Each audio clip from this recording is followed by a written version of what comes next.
Không được ăn Mercurial and Tail. Không được ngủ Lion and Tail. Không được ngồi Lion and Tail. Không được chụp ảnh Chicken and Tail. Không được xả rác Turekiru Barion and Tail. Không được nói chuyện Iyaki Ruha Lion and Tail. Không được chạy Lion and Tail.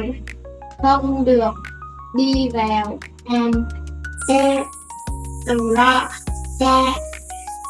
Lion and Tail.